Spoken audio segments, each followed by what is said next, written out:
Hello everyone, গত ভিডিওতে আমরা জেনেছি অ্যারিথমেটিক অপারেটর কি এবং কিভাবে কাজ করে। নেক্সট কয়েকটি ভিডিওতে আমরা অ্যারিথমেটিক অপারেটরের কিছু কোশ্চেন সলভ করার ট্রাই করব। তো চলুন শুরু করা যাক প্রথম কোশ্চেন দিয়ে। আমাদের প্রথম কোশ্চেনে বলা হয়েছে write a program that takes two voltage input, voltage 1 equal to 5V and voltage 2 equal to 12V and print their average. So আমাদের দুইটি ভোল্টেজ ভ্যালু দেওয়া আছে, আমাদেরকে এই দুটি ভোল্টেজ ভ্যালুর অ্যাভারেজটা প্রিন্ট করতে বলা হয়েছে। তো চলুন কোড ব্লকসে চলে যাই আমরা। তো আমাদের কোশ্চেনে দুইটি ভোল্টেজ দেওয়া ছিল, একটির ভ্যালু ছিল 5 এবং আরেকটির ছিল 12। আমরা এই দুটি ভ্যালুকে দুটি ভ্যারিয়েবলের ভেতরে স্টোর করব। এখন আমি ভ্যারিয়েবল টাইপ নিচ্ছি ফ্লোট, কারণ যেহেতু আমরা অ্যাভারেজ বের করব সেক্ষেত্রে আমরা জানি না এর অ্যাভারেজটি ইন্টিজার টাইপ আসবে না ফ্লোট টাইপ আসবে। সো আমাদের জন্য ভ্যারিয়েবল টাইপটি ফ্লোট নেয়াই সিকিউর হবে।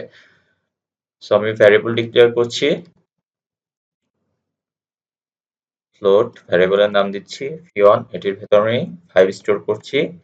একটি ভ্যারিয়েবল নিলাম, সেটির নাম দিলাম v2, এটির ভেতরে আমরা 12 স্টোর করছি।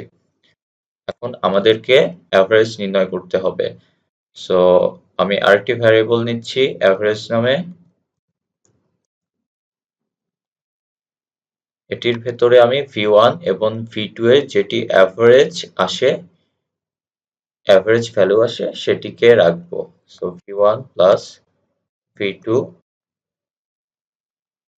Divided by 2। এখন আমরা যদি অ্যাভারেজকে প্রিন্ট করি তাহলে আমরা আমাদের অ্যান্সার দেখতে পারবো। সো আমি লিখছি দ্য অ্যাভারেজ ইজ,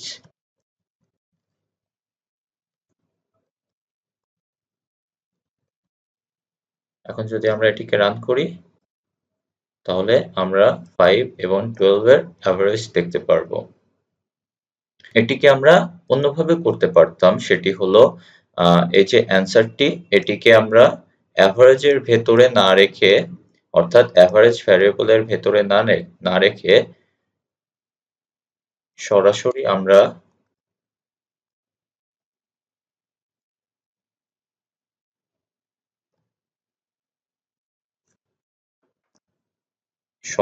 আমরা এখানে লিখে দিতে পারতাম। সো আমাদের অ্যান্সার আসবে দ্য অ্যাভারেজ ইজ, এখানে v1 এবং v2 কে আগে যোগ করবে, দেন 2 দিয়ে ভাগ করে যেটি অ্যান্সার আসবে সেটি আমাদের আউটপুটে শো করবে। সো এটি যদি আমরা রান করি তাহলে আমরা সেম অ্যান্সার দেখতে পারবো। The average is 8.5।